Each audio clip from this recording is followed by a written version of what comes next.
Mas o mais importante seria dotar, evidentemente, a Petrobras de melhores condições, inclusive, para operar no mercado financeiro internacional e conseguir os recursos necessários para a agilização e dinamização de todas as tarefas que eu acho que deve ser atribuídas a ela, no tocante, inclusive, a todos os trabalhos concernentes à exploração do pré-sal. Hoje existe um dinheiro extremamente barato no mercado financeiro internacional. Mais do que isso, existe uma grande expectativa de uma massa de recursos financeiros que hoje procuram o porto seguro de uma economia produtiva. Por que a Petrobras, fortalecida, capitalizada, não pode, inclusive, ir ao mercado financeiro e se aproveitar de taxas de juros, inclusive, em muitos países negativas, para se poder justamente fazer frente a esse esforço financeiro que os investimentos, os estudos, todo o esforço da Petrobras terá de ser financiado. Então, com todas essas questões, me parece que, em primeiro lugar, um regime de pressa para que a gente possa deliberar finalmente sobre o novo marco regulatório pode acarretar a uma obscuridade em torno de pontos que poderiam fazer com que a gente voltasse a ter uma Petrobras, conforme a reivindicação, inclusive, da FUP aponta, 100% estatal, e mais do que isso, com, de fato, a União tendo a prerrogativa constitucional do monopólio sobre o petróleo. Na prática, a Lei 9478 inviabiliza o monopólio da União.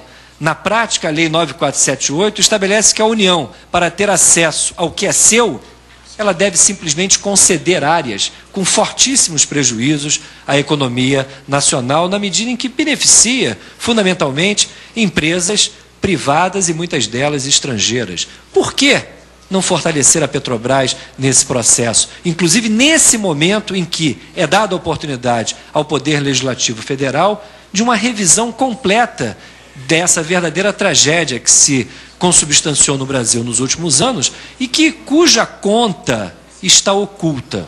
Essa que é a questão.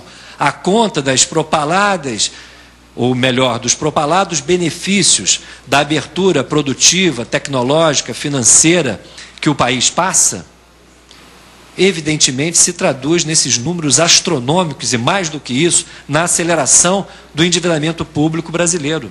E mais do que isso, nessa armadilha financeira que faz com que a peça orçamentária, conforme destacou o deputado, seja muitas vezes uma peça de contingenciamentos e onde, evidentemente, o peso do endividamento do Estado, motivado por uma política monetária que é responsável por esse endividamento, cada vez mais cria constrangimentos. Portanto, a revisão do modelo, não somente o modelo da abertura produtiva, comercial, tecnológica, de alto custo para o país e que parece camuflado, como também a própria recuperação da capacidade do Estado, e particularmente da Petrobras, se colocarem como protagonistas principais da questão do petróleo no Brasil, precisa ser resgatado. É essa oportunidade que está sendo dada ao Poder Legislativo aqui, consubstanciado no trabalho de vocês da Câmara Federal. Obrigado. Muito obrigado, doutor Paulo.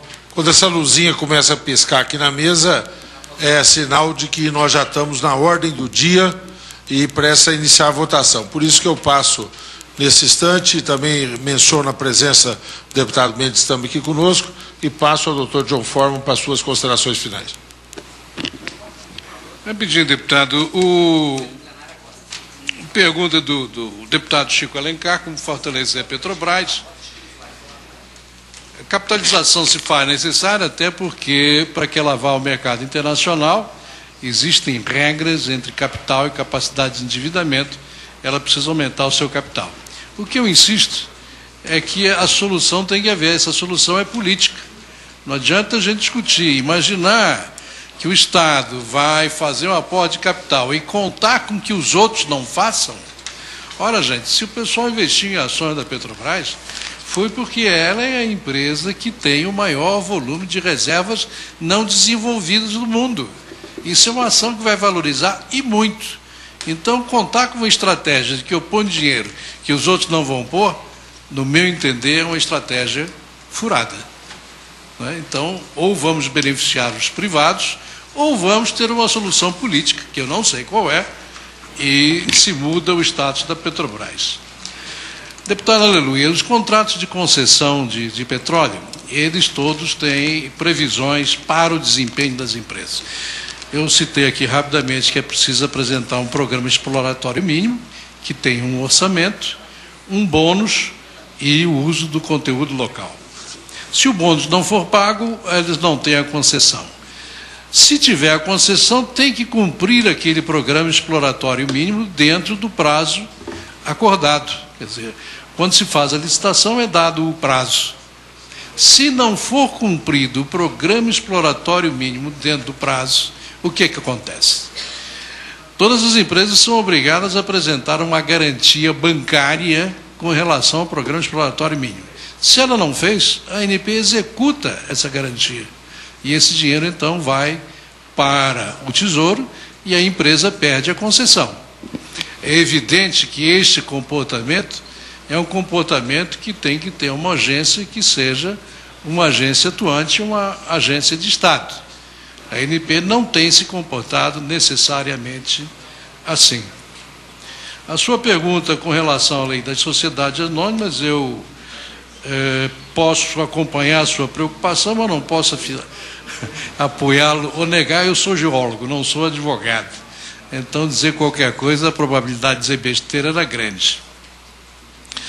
O deputado João Almeida fez a diferença entre as certificadoras. E eu só queria concluir, gente, para dizer o seguinte: eu vou fazer um preâmbulo. Eu conheço a Petrobras, sou geólogo, conheço os geólogos, é uma empresa enorme, com grande potencial técnico, um pessoal excelente, desempenhou um papel excelente ao longo da história do Brasil e teve suas dificuldades maiores ou menores ao longo desse tempo.